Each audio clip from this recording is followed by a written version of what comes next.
Strine, and I'm from Guthrie, Oklahoma. What led to me being incarcerated was I got mixed up with the wrong people. I made bad choices. And I got tangled up with people who were doing illegal things. At the age of 25, I got involved with my ex-husband. He was a biker, and drugs were very free there. Everywhere you went, there was drugs and drinking, and I got very comfortable in that lifestyle. Very comfortable. I liked it. I got to do what I want when I wanted, and I was protected. Just starting out and doing the drugs, it was an adventure. Then I decided, well, I can make money doing this. I got hooked on making money as well as doing the drugs. It was very powerful.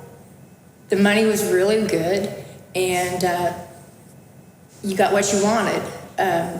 There was a lot of things going on, always, fast life. Little did I know at that time, it was all ill-gotten gain. And soon I would lose everything I had gained doing that. The drugs became more and more relevant. As the time went by, I got dependent on them. And I needed them then to survive, I thought. I decided that why did I need him when I could go on with my life and still get my drugs. I had 2 children with him and divorced him. And from there, I went to a meth cook. I lost a lot of weight. I had lots of energy, and I started making money. The money was really good. It was, I made about $100,000 in about 7 or 8 months' time. The guy that I was dating, he had been busted for manufacturing, okay, and had gotten out on bail. Well, I was out on the street trying to get my life somewhat back together, and I hooked up with him. And he used me to get time taken off of him. He brought an undercover in to my house, and I sold to him. I told him not to worry about paying me, but he did anyway. He left the money laying on the china hutch, and they got me for a control buy. On a control buy, that means they can come back in on you at any time. Well, the day that they came in on me, I had my apartment clean. He told me to go out to this house and bring back a jar. It was a 2-layer jar, and we could gas it and get some more dope off of it, so we would have some. And so that day, my kids went to school, and I went out, I got the jar. I didn't touch it. I got it in a bag with some help, and I came home, and I set it right down beside my front door.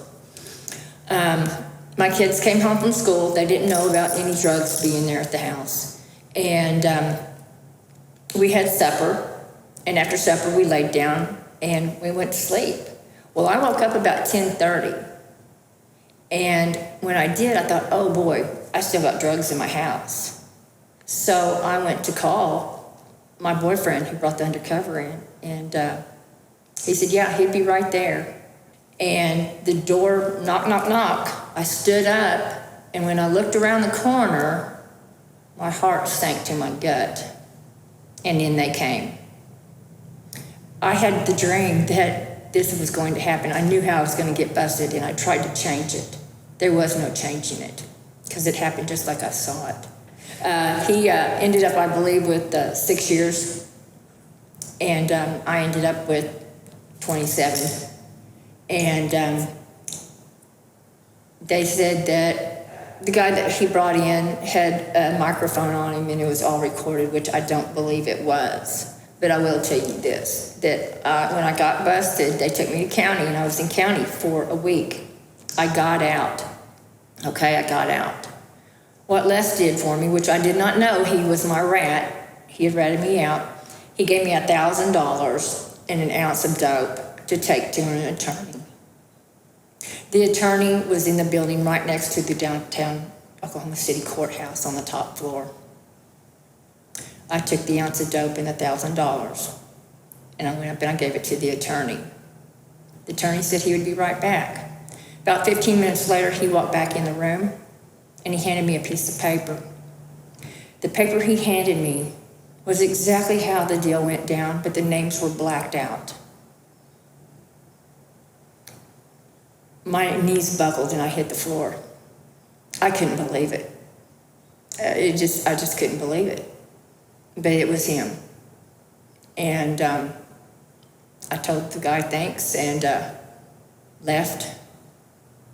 I went down to a place on Northeast 15th Street, which was a storage units where a friend of mine was a meth cook there. When I pulled up, there's about 6 scooters out there. I went in, and I had a gun. I was going to kill him if I could. He was a rat, you know? Snitches end up in ditches. You know, if you tell, you tell. You'll tell on anything.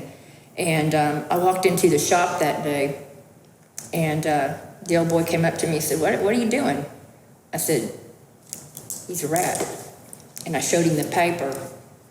And he took my gun away from me, and he said, "No, we can't have none of that going on here, Marshall. We got too much going on." And best thing for me to do was to leave. Well, I left. A week later, they got busted. He got 6 years, and like I said, I got the 27. I've never seen him again. I don't know how I would react if I did. I'd probably turn and go the opposite way. It was devastating to find out that somebody that's your boyfriend and that you're telling everything to would do something like that. But he kept saying, he said, you know what? You keep your friends close and your enemies closer. And he constantly told me this. But who would think that he was actually telling me this? You know? I did a year in Logan County, before I even pulled chain to go to prison. But while I'm in county, I got 2 charges on me. They had brought a girl in. I did not know her. When she came in, I told her that she would have to find a dry place to sleep because there was no place back there to sleep. It was a 5-man cell with 15 of us girls in there, and the floors were always wet. Little did I know that she was a federal witness. They had me on camera because I was at the front of the cell, and they said I intimidated her, which I didn't. I never said anything bad to her. I got 2 7-year charges for that. I ended up signing my time for 5 in, 13 out, plus the 2 7s. Which, when I signed for the 2 7s, I did not know I was signing for 2 7s. I just wanted out of county and get to DR so my time would start. And so I got 27 years. You realize once you're in there, you can be surrounded by 900 women. You're still alone. You're still alone. That's why a lot of the girls in there pair up. They pair up so they have somebody to hang with to make their time go by faster. There was lots of girls in there that really had no business being there because they were really young and didn't have any family life to begin with, and they had no structure. If they could have had people like Diversion Hub to help them, okay, maybe not go to prison, maybe give them another choice, another way out, okay, it could have made a big difference in their lives. Their lives could have been so much better, maybe, and they wouldn't have to have went through, because it makes you hard. It makes you not trust. They teach you in there that you have to keep your anger inside. It's a regiment treatment program. It's military based. And you wear your hair up off your collar, you wear BDUs, you march, you sing cadences, you're very segregated. Your bunks are always inspected every day. You have very limited your clothes are limited. You have like 5 pairs of socks, 1 pair of boots. Everything's got to be prim and proper at all time. And you have to ask permission to speak, sir. You know, permission to go to the bathroom. You know, it's a very strict program. But I'll say this, you're supposed to get to go home. It's supposed to be balanced upon completion no matter what your charges are after you finish this program, okay? Because it is so strict. Well, some people like me didn't get to go home. I got to go back out to the yard for a short time, and they moved me to lower security, and I went to Altus. Altus was great. I had a lot more freedom, and I had adjusted, I had acclimated to that freedom. I joined in the street department. They put me on a work detail of driving a front end loader.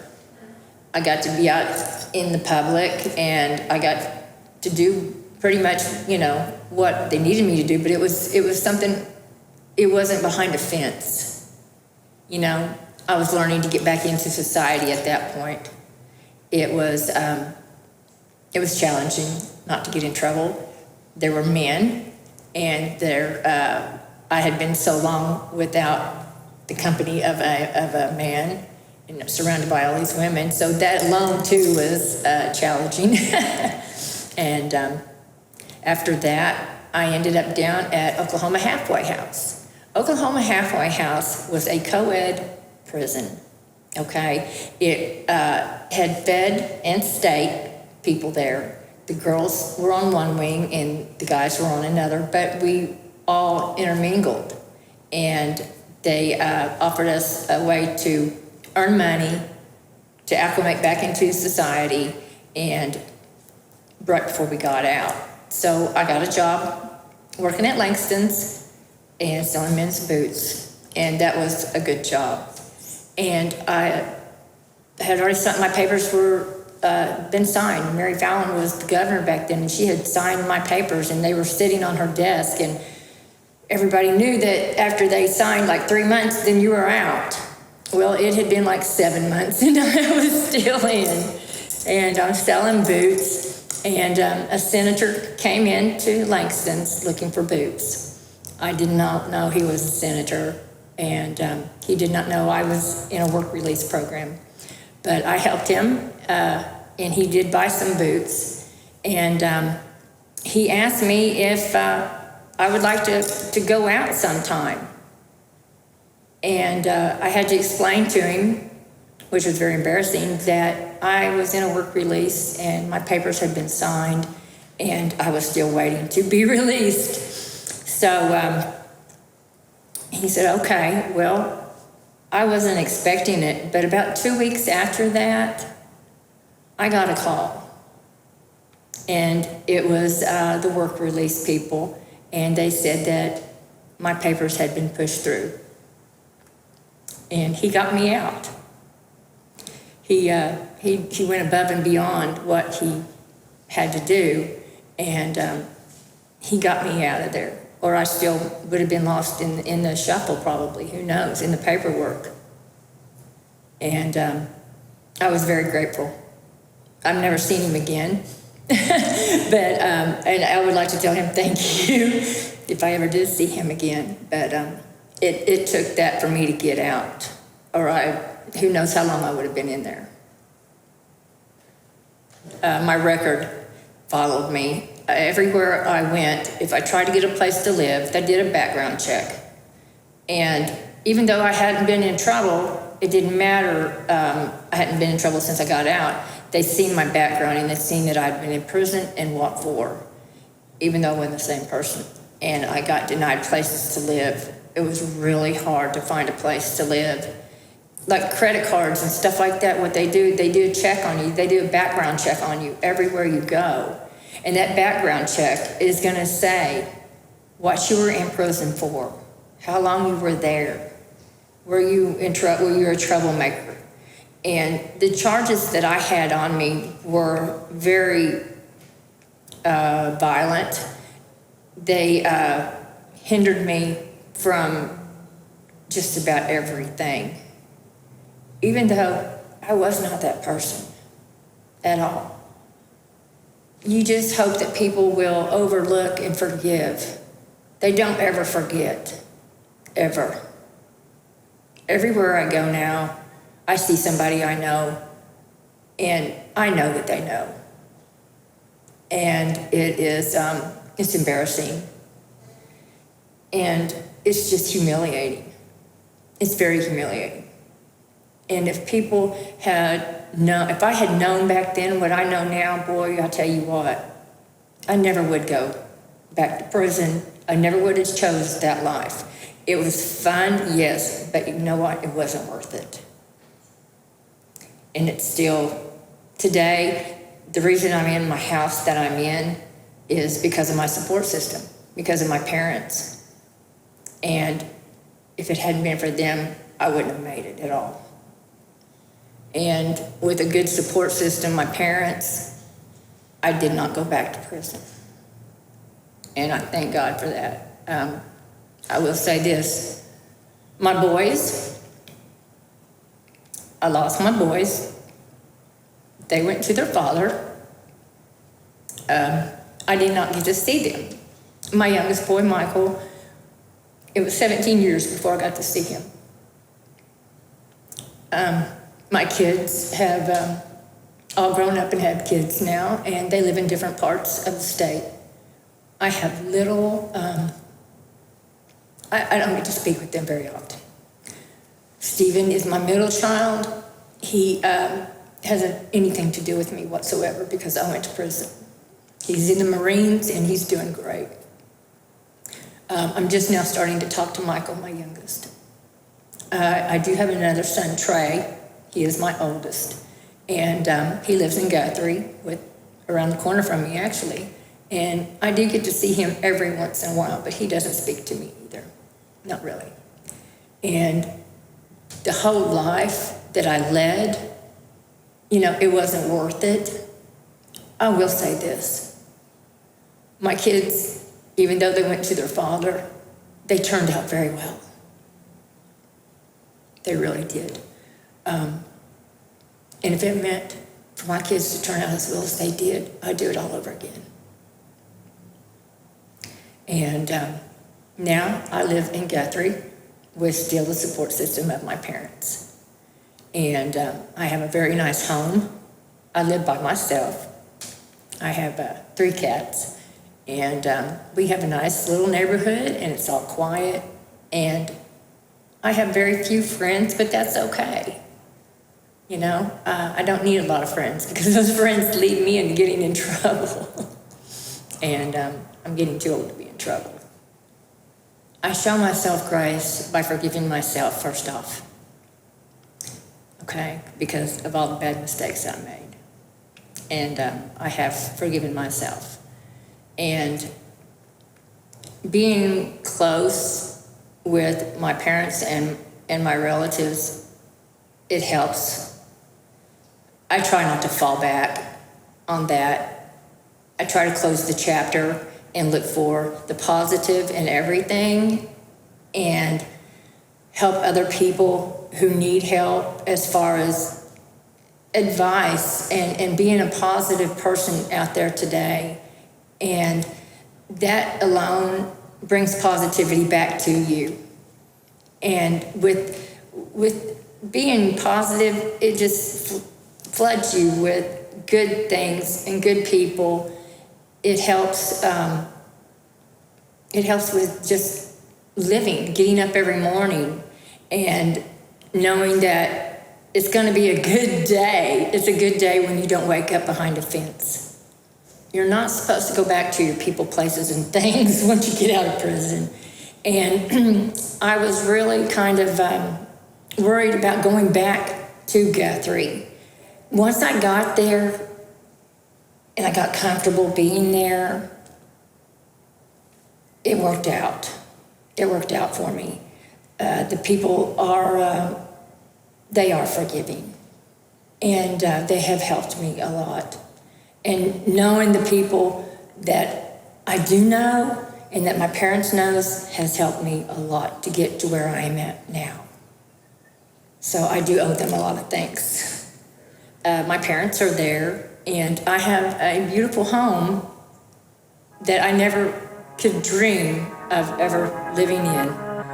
It's a good thing. It's a beautiful home, and I hope I'm there forever.